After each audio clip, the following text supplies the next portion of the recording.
अल्लाह तबारक व तआला औलाद से पाक है, निकाह से पाक है, शरीक से पाक है। उसके साथ किसी का कोई और रिश्ता, कोई और ताल्लुक, उसके साथ जो बंदे का ताल्लुक है उसे कोई और नाम नहीं दिया जा सकता। एक ही नाम है और वो है बंदे का खुदा से रिश्ता है, बंदगी का रिश्ता है। और ये इतना बाकमाल रिश्ता है, इतना बाकमाल रिश्ता है कि मेरे रसूल पाक अलैहिस्सलातु सलाम ने इस लफ्ज को इख्तियार नहीं फरमाया, हुजूर ने इस लफ्ज को पसंद फरमाया। हुजूर ने अपने लिए इस लफ्ज को पसंद फरमाया। हुजूर फरमाते हैं मुझे मेरे रब ने इख्तियार दिया था कि मैं नबी और बादशाह बन जाऊं। हजरत यूसुफ नबी भी थे, बादशाह भी थे। हजरत सुलेमान नबी भी थे, बादशाह भी थे। तो हुजूर फरमाते मुझे इख्तियार दिया गया नबी और बादशाह बनने का। तो मैंने कहा मौला नहीं, तू बादशाहत रहने दे, तू मुझे नबी और बंदा बना ले। तो मुझे नबी और अल्लाह करे आपको भी वो लज्जत हासिल हो जो हुजूर बयान फरमा रहे हैं।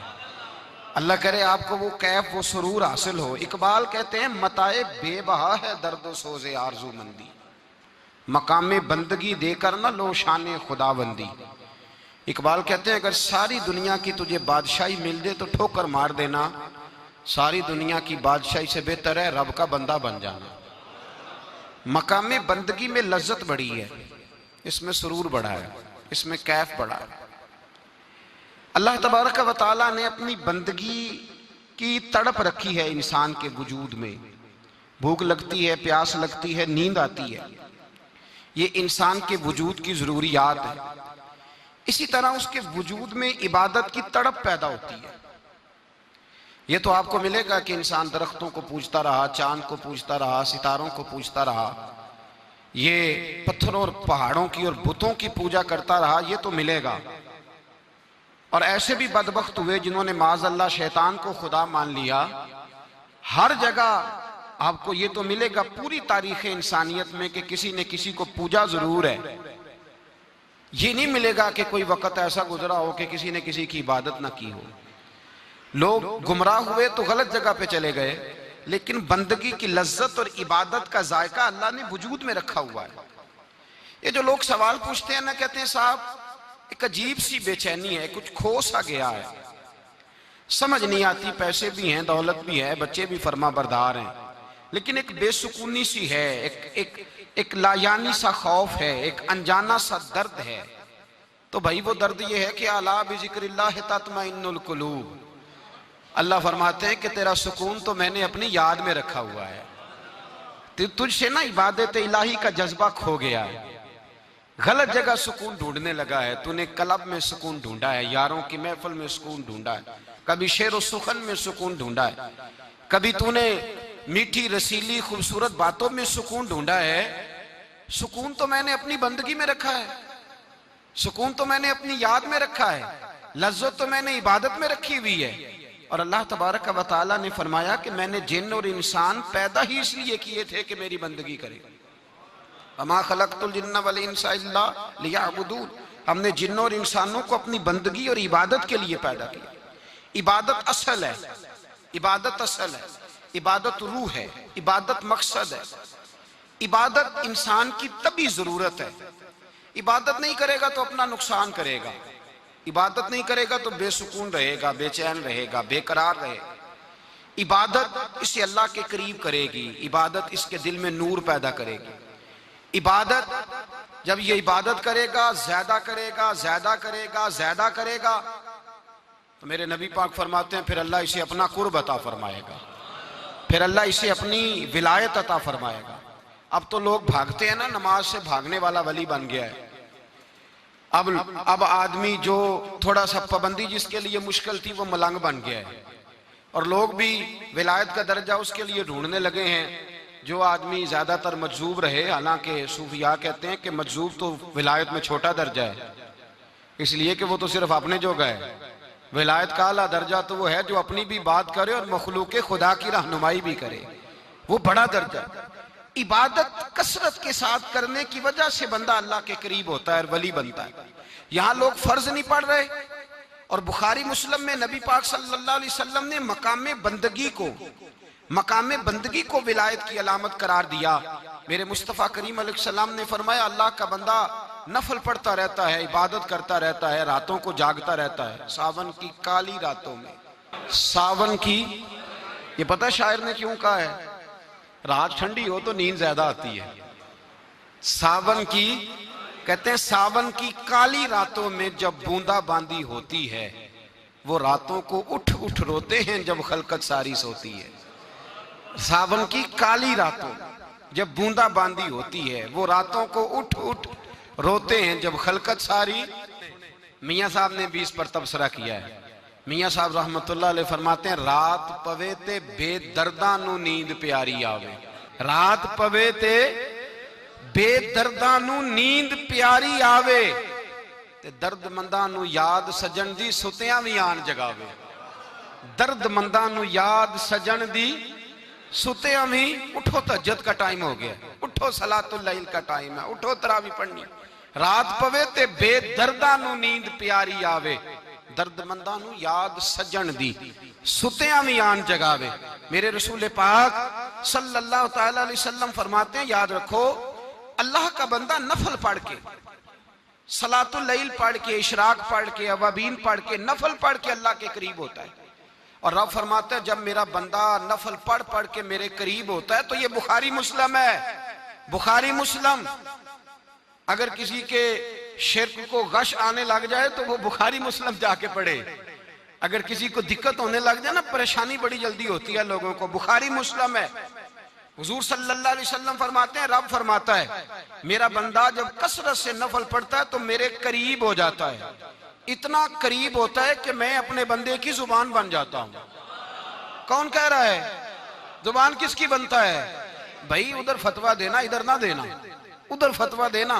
का मैं अपने बंदे की जुबान बन जाता हूं जिससे वो बोलता है। मैं अपने बंदे के कान बन जाता हूं जिससे वो सुनता है। मैं अपने बंदे के हाथ बन जाता हूं जिससे वो पकड़ता है। मैं अपने बंदे के पैर बन जाता हूं जिससे वो चलता है। फिर सुनता किस तरह है कि मुरीद पाकिस्तान में पुकारता है तो गौसे आजम बगदाद में सुनते हैं, फिर इस तरह सुनता है। फिर वो बोलता किस तरह है कि वो हजरत इब्राहिम खलीलुल्लाह काबे की छत पे चढ़ के आवाज देते हैं तो अल्लाह रूहों तक आवाज पहुंचा देता है। फिर वो पकड़ता किस तरह है, पकड़ता किस तरह है, हाथ किस तरह डालता है कि हजरत साद बिन अबी वकास अल्लाहु अकबर का नारा लगा के मैदान में कूदते हैं। काफिर किले के अंदर बंद हैं, उनकी दीवारों पे भी जलजला तारी हो जाता है। और आप फरमाते हैं, मैंने पकड़ा है, अब मेरी पकड़ से तुम छूट सकते अब मुश्किल है। और चलता किस तरह से है कि हजरत हसन बसरी रहमतुल्लाह ताला अलैह फरमाते हैं, मैं बगदाद के उस पीर को भी जानता हूं जो हर रोज असर की नमाज मक्के में पढ़ते हैं और मगरिब की नमाज मदीने में आके पढ़ते हैं, इसलिए कि वो कदम उनके हैं पर ताकत किसकी है? मैंने बुखारी मुस्लिम पेश की। लेकिन ये मिलता किसे है? किसे मिलता है? जो फजर के वक्त भी कहे कि मैं काबे पढ़ के आया हूं, सोया रहे, जोर के वक्त भी लेटा हो, वो कहता है नहीं मैंने बैतुल मुकद्दस में पढ़ी है। और मगरिब का वक्त हो तो कहे नहीं मैं तो पढ़ आया हूं जाके हरम शरीफ में। ओ खुदा के बंदे, हुजूर ने फरमाया जो फर्ज के अलावा नफल की कसरत करे फिर उसकी मकामे बंदगी इस मकाम को पहुंच जाती है कि जो वो कह देता है वो हो जाता है, जो उसके मुंह से निकल जाता है रब वैसा कर देता है। ये तब होता है जब बंदगी उसे नसीब हो, जब वो अल्लाह का बंदा हो। मैंने जो लफ्ज कहे थे उन लफ्जों की तासीर को जरा समझिएगा। बंदे का खुदा से रिश्ता ही बंदगी का है, बंदे का रिश्ता ही बंदगी का ही तो रिश्ता है। मेरे नबी पाक सल्लल्लाहु अलैहि वसल्लम से सहाबा ने कहा, हुजूर कितनी को बंदगी करें? बड़ा प्यारा लफ्ज है, हुजूर कितनी को करें? तो हुजूर ने फरमाया तू खुलूस से वुजू कर, खुलूस से अल्लाहु अकबर कह के कयाम बांध, खुलूस से रुकू कर, आजवी वाला सजदा कर। फरमाया 2 रखते खुलूस से पढ़ तो सही, रब तेरे लिए जन्नत का फैसला फरमा देगा। 2 तो पढ़, 2 पढ़ने पे अल्लाह जन्नत दे देगा, पर पढ़ खुलूस से, पढ़ खुलूस से पढ़। 2 रख, बंदगी नहीं करते लोग, बड़ा मुश्किल। मैंने ऐसे लोग भी देखे हैं महफिल में 2.5 घंटे बैठे हैं, नमाज का वक्त आया तो निकल गए। एक साहब तवीज लेने आ गए, मेरे पास पौना घंटा उन्होंने अपनी विपता सुनाई, बड़ा परेशान हूँ, बड़ी तकलीफ है, भाई भी लूट के खा गए, भतीजों ने भी जुल्म किए, फिर ससुराल वालों ने भी बड़ा सताया, फलाने ने भी इस तरह किया, दोस्त यार भी सारे, बड़ा उलझ गया, ऐसा तवीज़ दें कि मौज लग जाए, फटाफट करें। उतनी देर में असर का वक्त हो गया। मैंने कहा आपने बात बड़ी लंबी कर दी, तो आप इस तरह करें कि नमाज पढ़ते हैं, नमाज के बाद तावीज़ देता हूँ। मैं उठ के मस्जिद में गया और नमाज के बाद जब मैं लौटा तो वो साहब हाथ में सिगरेट लिए ना, हाथ में सिगरेट लिए मस्जिद की दीवार के साथ टहल रहे थे, दीवार के साथ टहल रहे। तो मैंने, मुझसे कहने लगे जी वो तवीज़ दे दें। तो मैंने कहा नमाज क्यों नहीं पढ़ी, क्यों नहीं पढ़ी? कहने लगा जी इंशाल्लाह शुरू करता हूँ। मैंने कहा नहीं, आपके लिए तवीज़ है ही कोई नहीं, कैसे तवीज़ असर करेगा? मन तरका सलातन मुताम्मिदन फकद कफर। हुजूर ने फरमाया जिसने जानबूझ के नमाज छोड़ी उसने तो रब के रब होने का इनकार किया है। आप तो ढटाई के साथ खड़े हैं, नहीं मैंने पढ़नी, बहाना है। मैंने कहा ना किसी भाई ने, ना किसी ससुराल वाले ने, ना किसी दोस्त ने, ना किसी और ने, तेरा किसी ने नुकसान नहीं किया, तूने जितना किया अपना खुद नुकसान किया, जितना किया। वो हमारे एक बुजुर्ग बात फरमाया करते थे, कहते थे चौधरी साहब का मुलाजिम कहने लगा सेठ साहब का, नवाब साहब का। और ये जब मैं लफ्ज चौधरी कहता हूँ तो इससे मुराद सिर्फ बरादरी का चौधरी ना ले लिया करें। आज जिसके पास पैसे आ जाते हैं वही चौधरी बन जाता है। आज इससे कोई मखसूस बरादरी मुराद नहीं होती, ये समझ ले। मैंने बड़े बड़े अजीब लोग देखे, इल्ला माशाअल्लाह। तो सेठ साहब थे, मालदार साहब थे, चौधरी साहब थे, वो बाहर खड़े थे। तो उनका मुलाजिम कहने लगा चौधरी साहब इजाजत दें तो नमाज ना पढ़ लूं? पढ़ लो।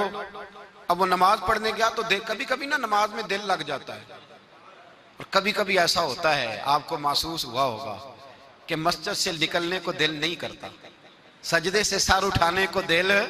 किसी शायर ने, कभी वो बैठा था तखय्युल में तो दो चार शेर कह दिए थे, कभी उसने कह दिए थे, उसने कहा था मुझे सोच दे, मुझे साज दे, और नीम शब का नियाज दे, दमे सजदा खुद को मैं तोड़ दूं, मुझे ऐसा ज़ौक़े नमाज दे। दमे सजदा खुद को ही तोड़ दूं, मुझे ऐसा ज़ौक़े नमाज दे।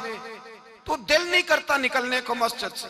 सेठ साहब परेशान हो गए, बाहर खड़े हैं, सौदे का ध्यान रखा हुआ है, बाहर गाड़ी की बेल बजाते रहे, कोई ना आया। बुजुर्ग फरमाते हैं जब थक हार गए ना सेठ साहब तो दरवाजे के आगे खड़े होकर कहने लगे और तेनू केड़ा नहीं पिया बाहर आउण देंदा, तेनू केड़ा नहीं? तो बंदा बड़ा सियाना था, कहंदा मैनू वो नहीं बाहर आउण देंदा जेड़ा तेनू अंदर दी पिया आउण देंदा, जेड़ा तेनू अंदर नहीं ना पिया आउण देंदा ओ मैनू। मुल्ला रूमी ने उसका जवाब दिया है। मुल्ला रूमी रहमतुल्लाह ताला अलैह फरमाते हैं तू ना समझा कर के मैं नमाज नहीं पढ़ता तो फिर भी मालदार हूँ, मैं मस्जिद नहीं जाता तो फिर भी मैं जायदाद वाला हूँ, मैं कुछ भी नहीं, मैं नहीं सजदा करता तो फिर भी मेरे बड़े बारे ने आ रहे हैं। मुल्ला रूमी रहमतुल्लाह अलैह फरमाते हैं मालिक सजा देता है, अल्लाह सजा देता है। सजा हुजूर क्या? फरमाया पैसे दे के, औलाद दे के, जायदाद दे के, कहता ये सारा कुछ ले, बाहर निकल जा, मेरे घर ना आना, निकल जा यहां से, मेरे घर उसे सजदे की तौफीक अगर अल्लाह नहीं ना देता, तू समझा ही नहीं, ये तो सजा है रब करीम की। उसने तुझे सारा कुछ दे के अपने घर से निकाल दिया, कर निकल जा, निकल जा, कोई शय नहीं। और जिसे कुछ भी नहीं दिया, हजरत बिलाल हबशी रदी अल्लाह ताला अन्हु हुजूर आए मेराज से वापस, तो मेरे मुस्तफा करीम ने फरमाया बिलाल तू कौन सा अमल करता है, कौन सा अमल करता है कि मैंने जन्नत में तेरे चलने की आवाज सुनी है? तो हजरत बिलाल हबशी रदी अल्लाह ताला अन्हु रो पड़े, कहने लगे महबूबा मेरा कोई अमल आपकी आंखों से ओझल तो है नहीं, हुजूर बस एक मेरे अंदर है बात जो मैंने पक्की की हुई है। महबूब ने फरमाया वो क्या? अर्ज की या रसूल अल्लाह मैं जब भी वुजू करता हूँ 2 रकत नफल जरूर पढ़ता हूँ, 2 रकत। और सुन ले हुजूर ने क्या फरमाया, फरमाया तेरे इन 2 रकतों की बरकत से जो तू वुजू के साथ पढ़ता है, तू जमीन पे चलता है पर तेरे चलने की आवाज जन्नत में भी सुनाई देती है। तो भाई उरूज तो इबादत से मिलेगा, उरूज तो रियादत से मिलेगा। और अगर इबादत ही तेरे ऊपर बोझ है, नमाज तेरे लिए मुश्किल है, सजदा तेरे लिए कठिन, तुम अपने आप को मुश्किल महसूस करता है, तो फिर किस तरह तेरा खुदा से रिश्ता कायम होगा? मकाम में बंदगी की तो लज्जत है। हजरत यूसुफ बिन अब्दुल्ला बिन अब्दुल सलाम, हजरत अब्दुल्ला बिन सलाम के बेटे थे। ये कहते हैं कि मेरे वालिद हजरत अब्दुल्ला बिन सलाम हुजूर के सहाबी थे और हजरत अबू दरदा इनका आपस में बड़ा दोस्ताना था। कहते हैं मैं मिलने चला गया हजरत सैयदना अबू दरदा बीमार थे, तीमारदारी करने गया। कहते मैं जब गया तो मुझसे कहने लगे भतीजे तू कैसे आ गया? तो मैंने कहा आपका और मेरे अब्बा जी का याराना बड़ा था, दोस्ती निभाने आया हूं। तो आप पर आखिरी वक्त था, नज़ा का आलम था, मैंने कहा कोई नसीहत करें।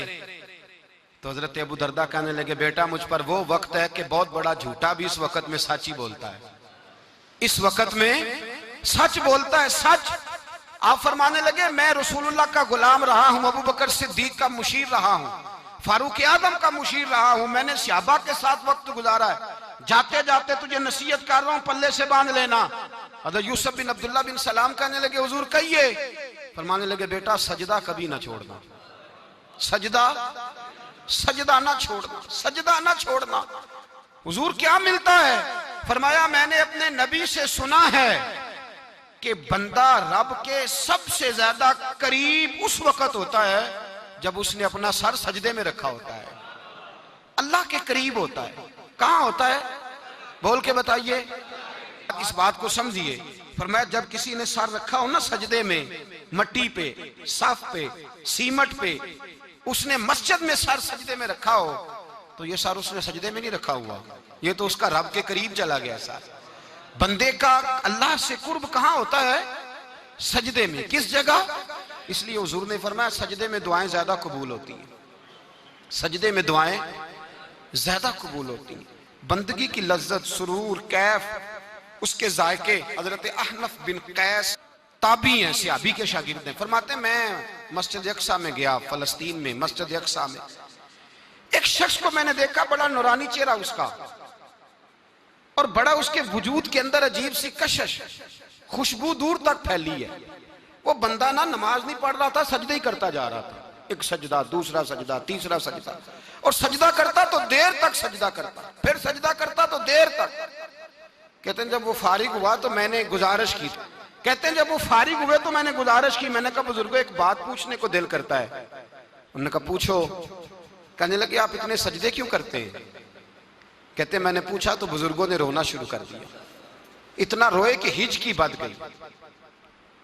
फिर मैंने कहा हुजूर मैंने कोई गलत बात पूछ ली, आप तो परेशान हो गए। कहने लगे फिर रोने लगे। मैंने फिर कहा हुजूर आप, मैं नहीं पूछता सवाल, करते फिर रोने लगे। 3 दफा रोए तो कहने लगे सुनो मैं रसूलुल्लाह का सहाबी हूं, मैं नबी पाक का, मैंने अपने हबीब से सुना है कि जब कोई बंदा रब को एक सजदा करता है तो अल्लाह उसके गुनाह माफ करता है। एक सजदा करता है तो अल्लाह क्या करता है? बोलिए। अल्लाह गुनाह भी माफ करता है, रब उसे नेकी भी अता करता है और अपनी बारगाह में उसका दर्जा भी बुलंद फरमाता है। एक सजदा और 3 फायदे, गुनाह भी माफ हुए, नेकी भी मिली और दर्जा भी बुलंद हुआ। कहते ये कह के बुजुर्ग फिर रोने लगे। जब वो खामोश हुए तो मैंने कहा हुजूर अगर नाराज ना हो तो मुझ पर तो कैफियत ही अजीब तारी हो गई है, आपके इस रंग ने मेरा भी रंग बदल दिया है। पूछ सकता हूं आप कौन है?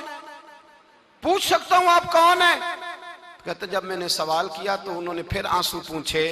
कहने लगे मैं रसूलुल्लाह का नौकर अबू जर गिफारी हूं, मैं अबू जर गिफारी हूं। मैं अपनी जिंदगी सजदे में बिताना चाहता हूं, मैं वक्त अल्लाह के हुजूर सजदा कर। हमारे यहाँ मैंने उस दिन भी कहा था, हमारे यहाँ लोगों ने बहाना बना लिया है हुजूर बख्शवा देंगे, महफिल नात 6 घंटे की, नमाज 5 मिनट की, हुजूर बख्शवा देंगे। सुनो ना जिन्हें हुजूर बख्शवा रहे हैं, हुजूर उन्हें बता क्या रहे हैं? हुजूर उन्हें बता क्या रहे हैं? अल्लाह अकबर, क्या अंदाज है। हजरत रबिया बिन काब कहते हैं मैं हुजूर को वुजू कराया करता था, बुखारी मुस्लिम में। एक दिन हुजूर ने फरमाया साल या रबिया, रबिया कुछ मांग लो। तो कहते हैं मैंने मांगा तो फिर मैंने भी वो चीज मांगी जो सबसे कीमती थी। मैंने कहा हुजूर जन्नत में वो वाला मकान चाहिए जिसकी दीवार के दूसरी जानब आपका हुजरा अनवर हो, जिसकी दूसरी साइड पे आपका घर हो, तो अड़ी मेरी कांध सांझी हो गई, वो वाला मकान चाहिए। तो नबी पाक ने फरमाया जा तुझे दिया, जा तुझे, बोलिए जा तुझे, कमाल हो गई, जा तुझे दिया। कौन देता है? देने को मुंह चाहिए, देने वाला है सच्चा हमारा। मैं जा तुझे दिया। एक मेरी बात याद रखना हुजूर, क्या फरमाया? अपनी जिंदगी में सजदे ज्यादा करना। क्या ज्यादा करना? चलो सारे बोले एक दफा, क्या करा? क्या ज्यादा करने? तो हुजूर भी फरमाते हैं मेरा जन्नत में पड़ोसी वो होगा जो सजदे ज्यादा करके आएगा। तो मेरे भाई अगर तू सजदा ही नहीं करता, तू इस लज्जत से ही नाशना है, नमाज जल्दी की, बाकी सारे काम लेट के, मस्जिदों में बैठे हैं लोग, खुश गपियां चल रही हैं बड़े बड़ी लंबी,